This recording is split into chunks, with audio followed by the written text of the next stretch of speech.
Je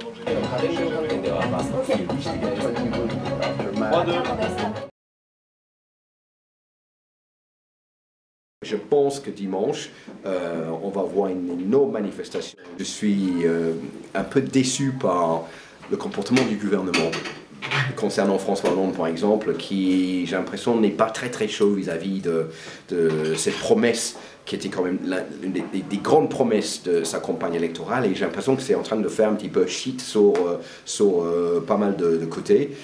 C'est très intéressant. Vous savez, le Portugal est l'un des pays qui a déjà adopté, qui a approuvé, légalisé le mariage entre personnes du même sexe. Et on n'a pas eu du tout les mêmes types de réactions dans notre pays. Et on voit qu'il y a un courant conservateur très en profondeur en France, mais on se demande est-ce qu'il ressort parce que effectivement il est devenu le symbole d'un clivage gauche-droite dans ce pays.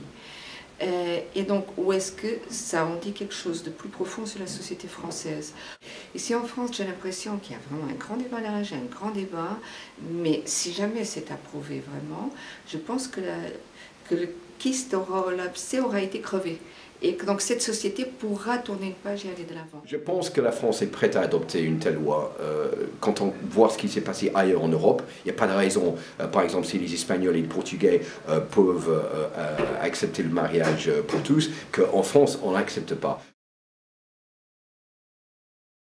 Alors l'affaire de Depardieu a fait un énorme buzz chez nous aussi, partout dans le monde, parce que le personnage est grand, parce qu'il représente la France, inévitablement, et puis parce qu'il est allé chez Poutine, qu'on ne croit pas un grand patron des arts et de la culture, qui a emprisonné des artistes. Moi je pense aux Pussy Riot, ces chanteuses qui sont en prison pour pas grand chose, pour avoir juste parlé, enfin dit ce qu'elles pensaient.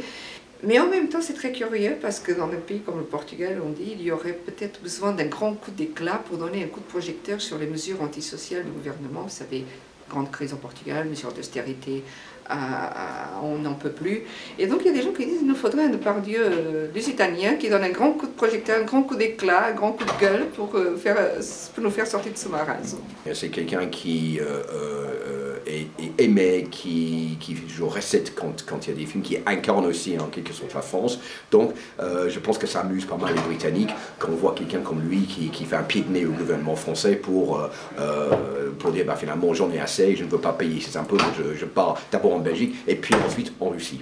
Plus dans cette histoire est mauvaise, on a un Depardieu qui s'en va d'un côté, qui tire le gouvernement vers le bas, parce que les gens disent oui, en effet, c'est pas bien, même si on condamne l'attitude de Gérard Depardieu, et de l'autre côté, on a le Conseil constitutionnel qui dit bah, finalement cette loi ça marchera pas, donc encore une camouflet pour le gouvernement qui doit repenser tout de A à Z et qui essaye de ramasser les pots cassés pour dire bah, finalement c'est pas si mauvais que ça.